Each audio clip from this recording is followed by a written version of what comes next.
How's it going, everyone? It seems like there's this wildly popular notion that we need government regulation of the economy.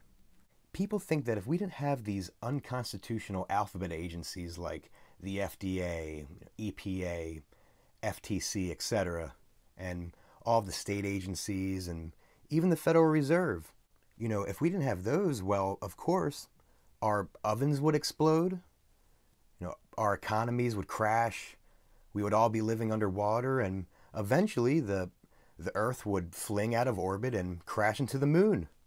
Well, I'm here to tell you that that is just nonsense.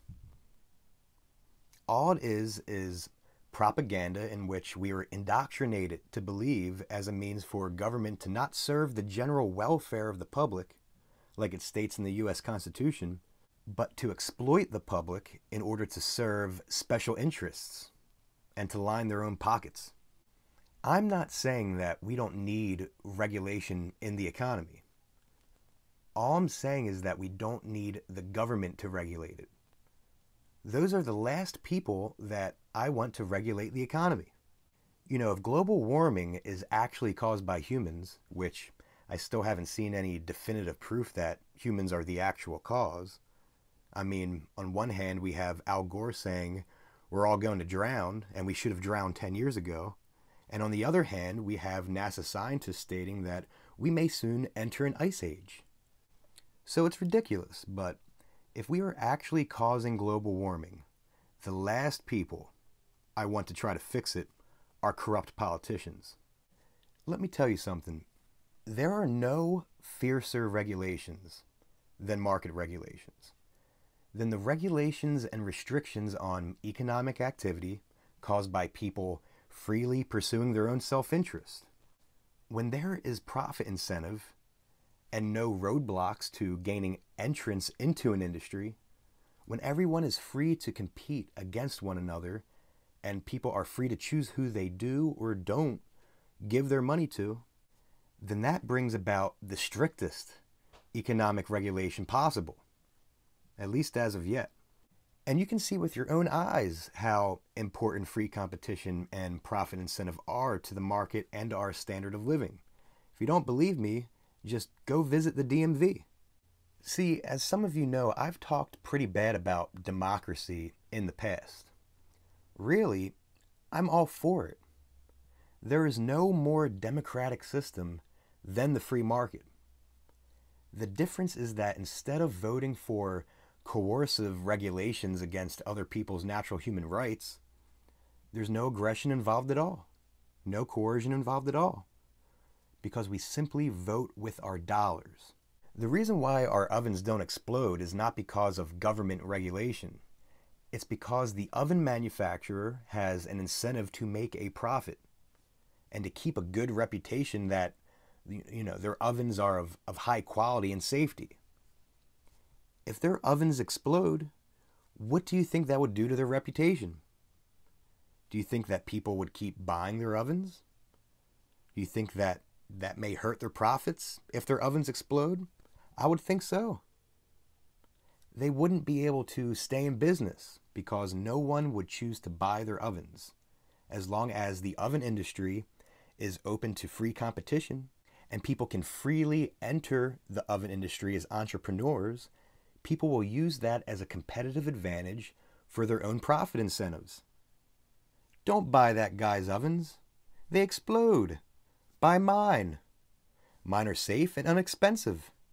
It's this system which forces people involved in an industry to provide high quality, inexpensive, and safe products or services, because those are the only businesses that people want to give their money to.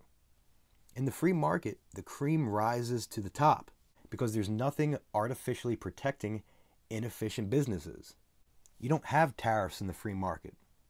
Perfect example, a couple of years ago, Chipotle had an E. coli outbreak, and it wasn't the government that fixed it, but it was the market. Chipotle started to lose business to their competitors, so they did everything they could to get the outbreak under control. I found this article from CNBC discussing the matter, and the article is entitled "CDC Declares Chipotle Linked E. coli Outbreak Over." And I'm just going to briefly go into the article before getting into my next point and tying all of this into coin collecting in the precious metals industry.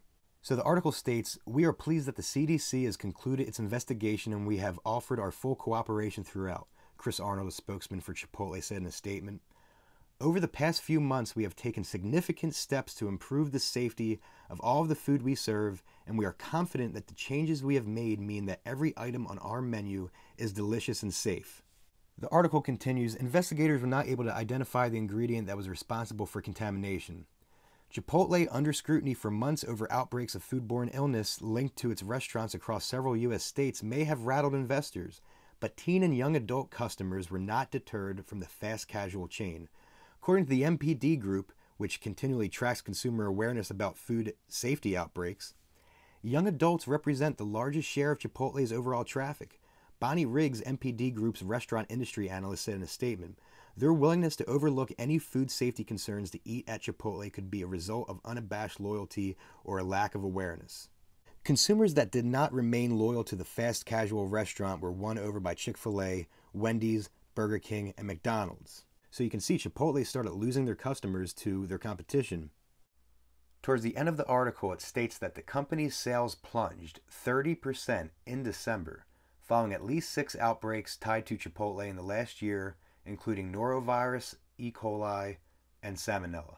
See, it was not regulation from the FDA, CDC, or Department of Agriculture that prevented or even fixed the problem.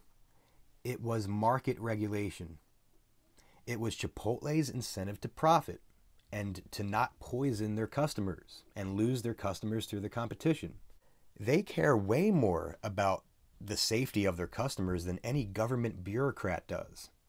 Okay, so now I can tie this in with collecting precious metals. So another prime example of a market regulation that many coin collectors can probably relate to, especially the ones that have been collecting since prior to the mid-1980s, is the grading revolution of the 1980s. Before third-party grading organizations like PCGS, it was kind of crazy in the collector's coin market, or at least that's what I hear, because there was a lot of fraud involved. The main people who graded collector's coins back then were the people selling the coins, the coin shop owners themselves. There's still a good level of consumer protection here because the coin sellers had an incentive to run an honest business, to remain reputable and profitable. But you see how there can be a conflict of interests. So maybe sometimes the coin shop owner was dishonest in the grade that they gave the coin in order to better profit off of it when they sell it. Or maybe the coin shop owners just weren't knowledgeable enough and they were accidentally misgrading coins, or they couldn't tell if a coin was doctored or not, or manipulated. So people would, what you call doctor coins, they may manipulate the coin to where it looks like they added a mint mark or something like that, increasing the coin's value artificially. That may have happened. They may have sold some doctor's coins or whatever. There was some fraud involved. And the practice of coin shop owners grading coins is still done today. You can walk into most coin shops and find coins just like this, graded by the coin shop owner. This coin was passed down to me from my grandfather. Look how beautiful it is, 1901. So this is not in a PCGS slab. Somebody had to have written this on here, this grade. It must have been the coin shop owner or some coin shop owner somewhere down the line. And you know, you could still buy coins like this. You just have to be very knowledgeable when you're doing it, that you're not paying too much and you know exactly what you're paying for. Look how beautiful this coin is. But sometimes, depending on the coin, this isn't good enough. That's when third-party grading organizations comes into play, like PCGS, NGC, even the original ANA's Annex, which started it all. In the mid-'80s, after the start of Annex and the other third-party grading services, fraud in the collector's coin market drastically decreased because there were now reputable third-party organizations whose profit incentive is not to sell collector's coins, but to protect the consumers that are buying them. It wasn't government regulation that fixed the problem. It was the market. Now, it is by no means perfect, and there is still fraud today, but it has drastically decreased since the grading revolution, and really it's your own level of knowledge as a coin collector that is responsible for decreasing it even more. Now, I'm sure there's plenty of cases of government prosecution dealing with people who have defrauded coin collectors, and that is a legitimate role of government, to protect the property of the citizens from theft. But that should be done at the most local level of government possible. But this concept of third-party grading organizations can be applied to any government regulatory body in place today. The market would do a better job at protecting consumers than any of these government agencies like the FDA. I mean, do you think that the government would be better at grading coins than private organizations like PCGS? First of all, it would probably take 10 years to even get your coin back from them.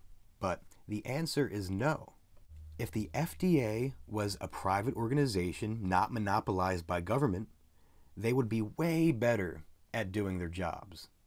Right now, all they're really good for is protecting Big Pharma from competition and causing the death of people who have been waiting for drugs to come to market for years. It takes 10 years for potentially life-saving drugs to legally come to the market due to mountainous FDA regulation. Do you honestly think that is to protect the general welfare of the public? No. It is to serve special interests by interfering with free competition.